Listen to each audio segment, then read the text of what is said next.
Assalamualaikum warahmatullahi wabarakatuh. Halo Bapak Ibu guru hebat, kembali lagi bersama saya Norma Yunita dari SMK Ponpes Abu Dharin CGB Angkatan 10 Kabupaten Bojonegoro. Izinkan saya pada kesempatan kali ini untuk memaparkan hasil tugas saya, yaitu modul 1.3.A.6 demonstrasi konstekstual visi guru penggerak. Sebelumnya, perkenalkan dua orang hebat yang selalu membimbing saya.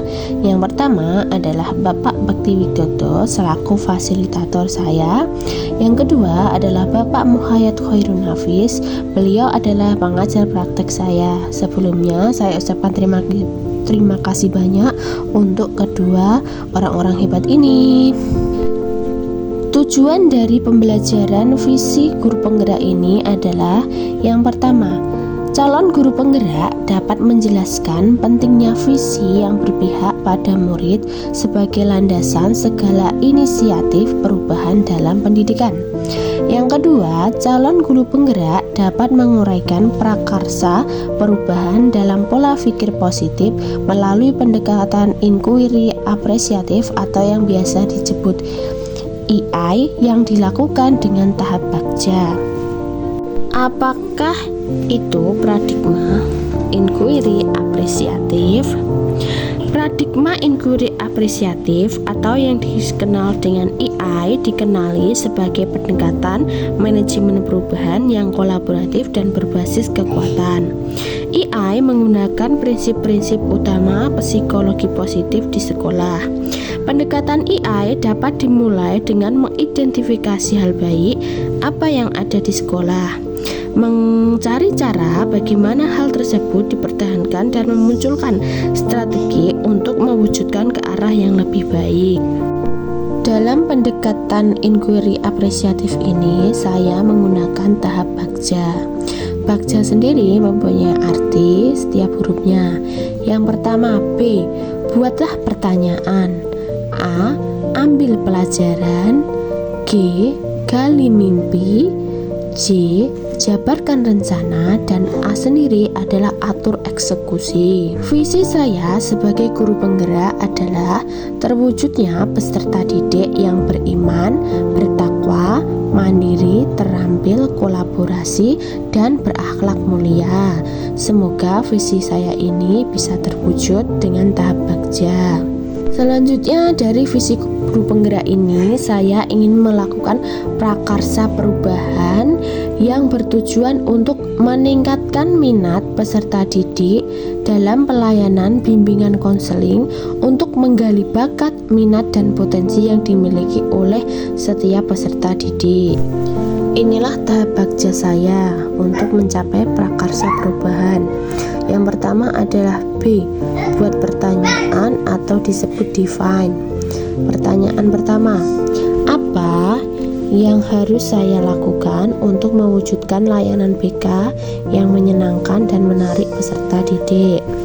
Untuk tindakan atau penyelidikan yang saya lakukan adalah mencari informasi dari berbagai sumber mengenai bimbingan konseling yang menyenangkan. Selanjutnya, membuat kuesioner kebutuhan siswa dalam layanan bimbingan konseling. Dan yang terakhir adalah berkolaborasi dengan teman sejawat dan wali murid. Untuk tahap yang kedua, yaitu A. Ambil pelajaran atau disebut juga discovery. Pertanyaan pertama, tindakan apa yang akan saya lakukan untuk mewujudkan layanan bimbingan konseling yang menyenangkan? Yang kedua, situasi apa yang mewujudkan layanan bimbingan konseling yang menyenangkan? Untuk pertanyaan tadi, tindakan atau penyelidikan yang akan saya lakukan, yang pertama adalah mencari guru bimbingan konseling yang berpengalaman dan mempunyai layanan bimbingan konseling yang menyenangkan. Yang kedua, mencari referensi dari berbagai sumber tentang pelayanan bimbingan konseling yang menyenangkan.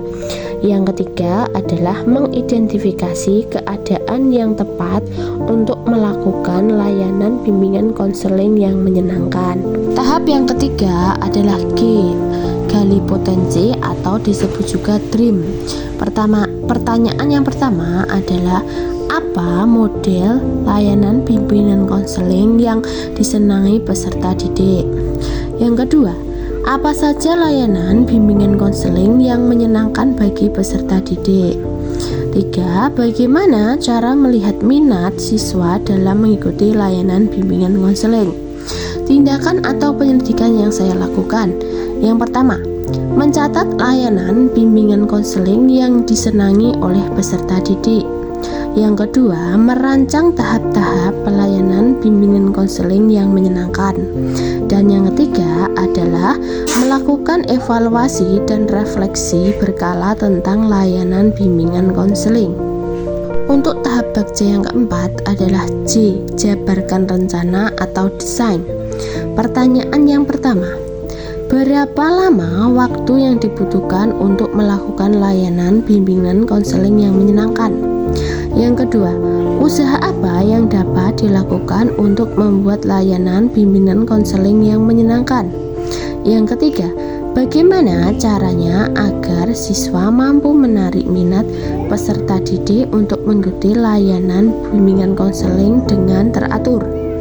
Untuk jawaban atau tindakan dari pertanyaan tadi, yang pertama, saya akan membuat daftar capaian target pelayanan bimbingan konseling yang menyenangkan. Yang kedua, mencatat kemajuan peserta didik. Yang ketiga, melakukan layanan bimbingan konseling sesuai kebutuhan peserta didik. Dan yang terakhir adalah mengkondisikan layanan selalu nyaman dan menarik. Dan tahap bagja yang terakhir adalah A, atur eksekusi atau disebut juga deliver. Pertanyaan yang pertama adalah siapa saja yang berperan dalam pelayanan bimbingan konseling yang menyenangkan? Yang kedua, kapan layanan bimbingan konseling dilaksanakan? Yang ketiga, siapa yang dapat mengarahkan dan memantau layanan bimbingan konseling? Dan yang keempat, apa rencana tindak lanjut agar kegiatan tetap berkembang? Untuk tindakan atau penyelidikan dari pertanyaan tadi adalah yang pertama, semua warga sekolah. Yang kedua, membuat rencana dan timeline. Dan yang ketiga, kepala sekolah dan teman sejawat. Dan untuk pertanyaan yang keempat adalah mengembangkan rencana tindak lanjut pelayanan dan kolaborasi dengan pihak sekolah atau dari sumber lain agar bimbingan konseling tetap berkembang semakin baik dan baik lagi. Demikian hasil pemaparan saya tentang demonstrasi konseptual modul 1.3. Semoga bermanfaat. Salam guru penggerak, tergerak, bergerak, menggerakkan. Selamat berproses.